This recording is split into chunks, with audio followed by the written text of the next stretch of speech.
வணக்கம். இன்னைக்கு நம்ம பார்க்க போற பண்ணக்கூடிய கருவேப்பிலை பூண்டு பொடி எப்படி செய்யலாங்கிறத பார்க்கலாம். உடம்புக்கு நல்லா ஆரோக்கியமாகவும் இருக்கும், ப்ரெஷரையும் குறைக்கும், சுகர் லெவலையும் நல்லா கண்ட்ரோல் பண்ணும். சரியாக சாப்பிடாத குழந்தைகளுக்கு இது மாதிரி செஞ்சு ஒரு ரெண்டு உருண்டை கொடுத்தீங்கன்னா உங்களுக்கு நல்ல பசி எடுக்கும், ஜீரண சக்தி நல்லா அதிகரிக்கும். வாங்க அதை எப்படி செய்யலாங்கிறத பார்க்கலாம். இப்போ ஒரு கடாயை எடுத்துக்கலாம். இதில் கொஞ்சமாக எண்ணெய் விட்டுக்கலாம். இப்போ எண்ணெய் நல்லா சூடாயிருச்சு. நல்லா ஒரு கைப்பிடி அளவுக்கு கருவேப்பிலை நல்லா கழுவி காய வச்சு வச்சுருக்கேன், அதை சேர்த்துக்கலாம்.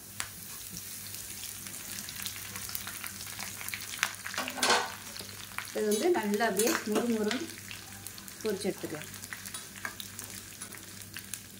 இது கூடவே ஒரு 5-6 துண்டு சின்னதாக கட்டி பெருங்காயம், அதையும் இதோட இந்த எண்ணெயில் போட்டுக்கலாம். இது எல்லாமே நல்லா பொரியட்டும்.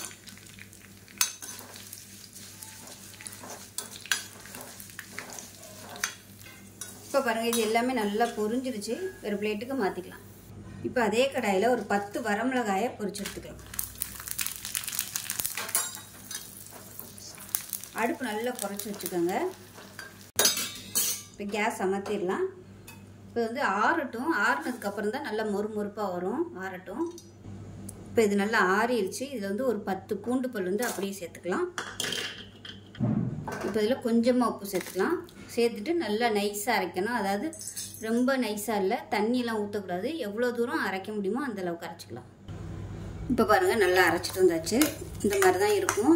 விதையெல்லாம் இந்த அளவுக்கு இருந்தால் தான் நல்லா காரசாரமாக இருக்கும். இப்போ இது வந்து வலிச்சு எல்லாத்தையும் எடுத்துக்கலாம். உருட்டி பாருங்கள், இந்த அளவுக்கு வந்திருக்கு. இது கொஞ்சோண்டு வச்சு சாப்பிட்டாலும் சூப்பராக இருக்கும் டேஸ்ட்டு. இது பாருங்கள், ஒரு கைப்பிடி வந்து கருவேப்பிலை போடுறதுக்கு இந்த அளவுக்கு தான் கிடச்சிருக்குது. இது வந்து காரமே இல்லை. நான் வந்து ஒரு 10 வரமிளகா சேர்த்தேன், காரம் இல்லை. நீங்கள் யூஸ் பண்ணுற வரமிளகா வந்து எந்த அளவுக்கு காரம் இருக்குமோ அதுக்கு தகுந்த மாதிரி நீங்கள் யூஸ் நல்லா கப்பன்னு பசி எடுக்கும், ஜீரண சக்தி நல்லா அதிகரிக்கும். இதே மாதிரியே செஞ்சு பாருங்கள். இட்லி, தோசை, கஞ்சிக்கெலாம் தொட்டு சாப்பிட்றதுக்கு நல்லாயிருக்கும். தயிர் சாதத்துக்கு சாதத்தில் வந்து நெய்யோ இல்லை நல்லெண்ணெயோ ஊற்றி சாப்பிடும்போது சூப்பராக இருக்கும். ஸோ இதே மாதிரியே செஞ்சு பாருங்கள். செஞ்சு பார்த்துட்டு எப்படி வந்துச்சுங்கிறத சொல்லுங்கள். வீடியோ பிடிச்சின்னா லைக் பண்ணுங்கள், கமெண்ட் பண்ணுங்கள், சேனலை சப்ஸ்கிரைப் பண்ணுங்கள், பக்கத்தில் பெல் பட்டனை ப்ரெஸ் பண்ணுங்கள். நன்றி.